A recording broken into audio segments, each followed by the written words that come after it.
अच्छा, तो आज की इस वीडियो में हम सेल्फ फ्रैक्शनेशन को समझेंगे। जाहिर है इस वीडियो में हम पूरी तरह इस कॉन्सेप्ट को ख़त्म नहीं कर सकते।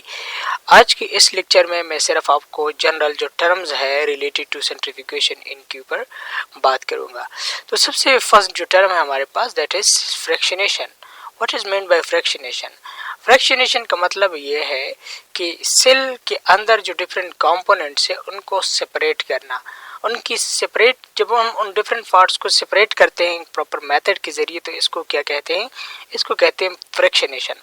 अब यहाँ पे टर्म यूज हुआ है सेल्फ फ्रैक्शनेशन। तो सेल्फ फ्रैक्शनेशन का मतलब क्या है? सेल्फ फ्रैक्शनेशन का मतलब यह है कि सेल के डिफरेंट पार्ट्स लाइक यहाँ पे आप माइटोकॉन्ड्रिया देख रहे हैं, यहाँ पे न्यूक्लियस देख रहे हैं, इसके साथ साथ हमारे पास राइबोसोम्स है एंड इसके साथ गोल्जी बॉडी है।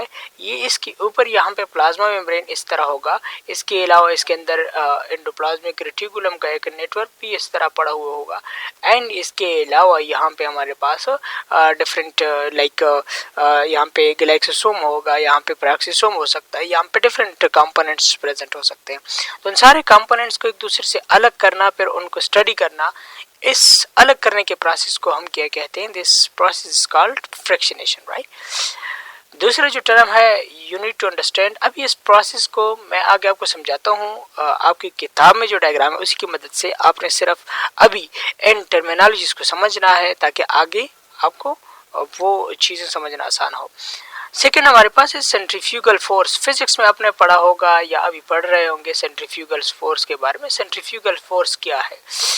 सेंट्रीफ्यूगल फोर्स एक ऐसा फोर्स होता है जब वो फोर्स किसी भी बॉडी के ऊपर अप्लाई होती है तो वो फोर्स क्या करती है? वो बॉडी को कंपेल करती है कंपेल करती है बाहर की तरफ। फॉर एग्जांपल हम ये एग्जांपल देते हैं कि जहाँ पे रोड ऐसा कर्व होता है और एक गाड़ी जो है वो इस तरह स्पीड से जा रही है इस तरह से, तो यहाँ पे जब गाड़ी आती है बहुत स्पीड से, तो यहाँ पे एक फोर्स है वो गाड़ी को कंपेल कर रहा है बाहर की तरफ सीधा कि आगे इस तरफ जाए, ठीक है।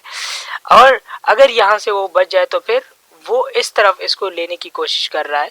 वो एक ऐसा फोर्स होता है जो बॉडी को कंपेल कर रहा है कि एक प्रॉपर डायमेंशन में बॉडी को कंपेल करके, बॉडी को मजबूर करके कि आप जाए। तो उस फोर्स को हम क्या कहते हैं? उसको हम कहते हैं सेंट्रीफ्यूगल फोर्स। यहाँ पे जो हम बात कर रहे हैं सेंट्रीफ्यूगल फोर्स की, वो ये है कि आप इस तरह का एक मशीन होता है इस तरह, जिसको सेंट्रीफ्यूगल मशीन कहते हैं। सेंट्रीफ्यूगल मशीन के अंदर आपने टेस्ट ट्यूब डाली हुई है। ये टेस्ट ट्यूब है हमारे पास डिफरेंट, ये इस तरह की ट्यूब है आपने अंदर रखी हुई। इन ट्यूब के अंदर आपने मटीरियल रखा हुआ है, राइट। अब जब आप इसको चलाते हैं, ये मोटर जो इसका है ये जब शुरू हो जाता है, ये रनिंग शुरू करता है, तो इसकी वजह से क्या होता है कि यहाँ पे जो बॉडी है वो बाहर की तरफ मूव करना शुरू करती है। बाहर की तरफ वो फोर्स जो है इसको क्या कर कंपेल कर रहा है कि आप बाहर की तरफ क्या करें? मूव करें। तो यहाँ पे जो मौजूद बॉडी है वो इस तरफ, इसका जो बिल्कुल बेसमेंट है उस साइड पे प्रेसिपिटेट होना शुरू हो जाते हैं। तो जाहिर है जिन बॉडीज का वेट ज़्यादा है वो बिल्कुल जल्दी सेपरेट हो जाएंगे, जल्दी इस बेस के ऊपर आ जाएंगे, जहाँ पे आप देख रहे हैं। और जिनका वेट कम है वो यहाँ पे ऊपर ही अभी रहते होंगे, ठीक है। तो ये जो यहाँ पे हम देख रहे हैं कि बॉडीज को नीचे बाहर की तरफ धकेल रहा है जो फोर्स है, यानी असल में तो ये रिवॉल्व हो रहा है। रिवोल्यूशन के दौरान, इस रनिंग के दौरान जो मटेरियल साइड्स पे आ रहे हैं जो टेस्ट ट्यूब के अंदर आपने डाली हुई है, तो इसको हम क्या कहते हैं? ये हमारे पास सेंट्रीफ्यूगल फोर्स की वजह से ये बॉडीज जो है ये अलग हो रही है। जो ज़्यादा वेट वाली है वो नीचे बैठ जाती है और जो कम वेट वाली है वो ऊपर ही यहाँ पे रह जाते हैं। तो ये हमारे पास सेंट्रीफ्यूगल फोर्स की वजह से है, राइट।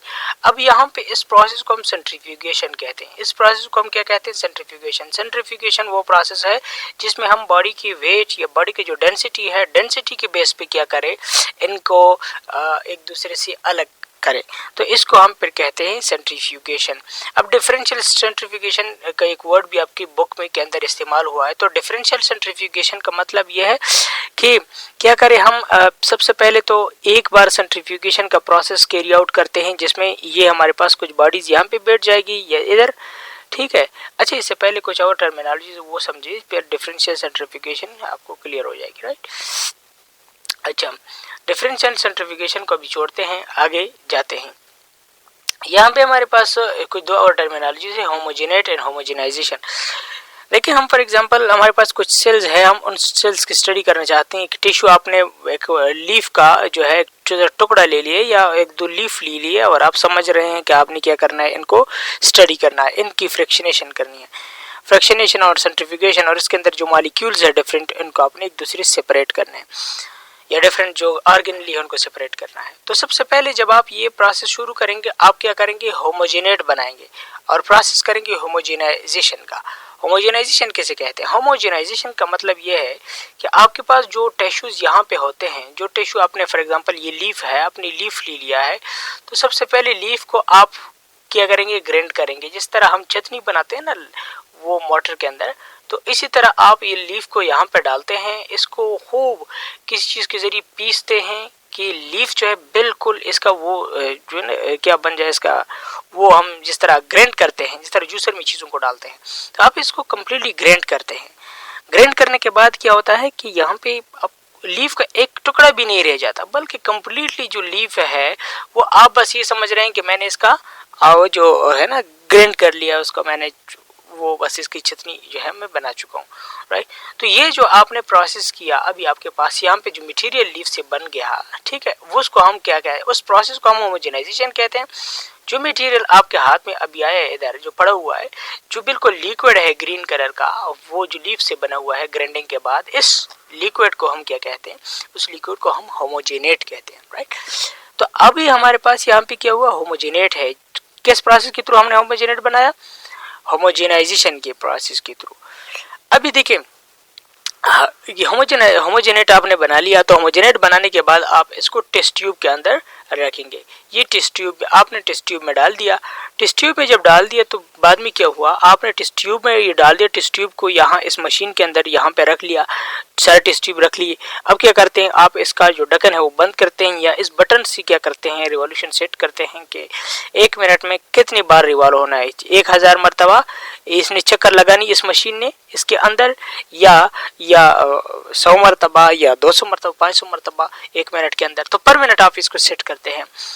अब जब आप सेट करते हैं तो यहाँ पे क्या होता है कि पहली बार जब आप ये डालते हैं तो पहले चक्कर में क्या होता है, जिस तरह मैंने आपको यहाँ पे बताया सेंट्रीफ्यूगेशन में कि जो बड़े बड़े मॉलिक्यूल होते हैं सबसे पहले वो यहाँ पे बैठ जाते हैं। तो पहले चक्कर में जो बड़े मॉलिक्यूल है, लाइक अगर यहाँ पे होमोजेनेट के अंदर आप कुछ बड़े सेल रह गए हैं जो कि अभी ग्राइंड ही नहीं हुई हैं, पूरी सेल है या सेल्स के प्लाज्मा मेम्ब्रेन है या इनके जो है वो माइटोकॉन्ड्रिया है या बड़े बड़े जो कंपोनेंट्स है, सबसे पहले वो नीचे बैठ जाते हैं, राइट। वो सबसे पहले नीचे बैठ जाते हैं, तो वो नीचे बैठ जाते हैं, और जो छोटे छोटे मॉलिक्यूल होते हैं इसके बाद वो ऊपर रह जाते हैं, राइट।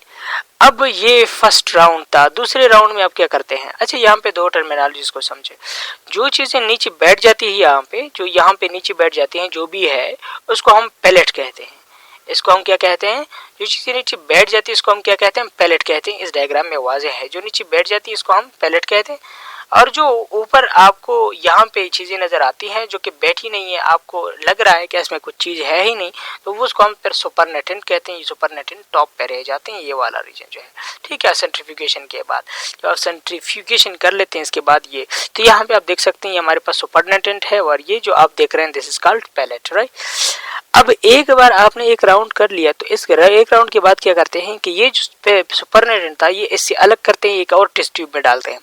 एक और टेस्ट ट्यूब में डालने के बाद इसको फिर जो है इससे भी ज़्यादा वो राउंड पे फिट करते हैं। फॉर एग्जांपल पहले आपने 1 मिनट में आपने करना था 1000 मरतबा 1000 राउंड्स, अब क्या करते हैं आप 1 मिनट में इसको 2000 या 6000 राउंड्स पे कर लेते हैं। तो फिर इस सुपरनेटेंट आपको लग रहा था जो बिल्कुल प्योर लग रहा था, उसके अंदर भी कुछ पार्टिकल्स होते हैं जो कि नीचे बैठ जाते हैं, और कुछ जो कम डेंसिटी के होते हैं वो टॉप पे रह जाते हैं। अब फिर आप प्रोसेस को रिपीट करते हैं। तो यहाँ पे देखिए मैंने आपको बताया था डिफरेंशियल सेंट्रीफ्यूगेशन के बारे में, कि लास्ट में बताऊंगा। इसको फिर डिफरेंशियल सेंट्रीफ्यूगेशन कहते हैं कि आप एक बार सुपरनेटेंट पैलेट को अलग अलग करते हैं, जब सुपरनेटेंट फिर दूसरे टेस्ट ट्यूब में डालते हैं, फिर इसको एक और टेस्ट ट्यूब में डालते हैं, तो डिफरेंट डेंसिटीज के जो मॉलिक्यूल्स आपको डिफरेंट टाइम्स में मिल जाते हैं। This is called differential centrifugation. उम्मीद है कि सारे टर्मिनोलॉजीज आपको क्लियर हो चुके होंगे। मैंने आपको समझाया फ्रिक्शनेशन के, फ्रिक्शनेशन क्या है, सेंट्रीफ्यूगल फोर्स, सेंट्रीफ्यूगेशन क्या है, होमोजेनेट क्या है, होमोजेनाइजेशन, पैलेट एंड सफरनेटेंट क्या है। ये जो टर्म है ऑस्मोटिक कंसंट्रेशन, ये मैं आपको समझाऊंगा नेक्स्ट वीडियो में, लेकिन सिर्फ इस ऑस्मोटिक कंसंट्रेशन के ऊपर मैं बात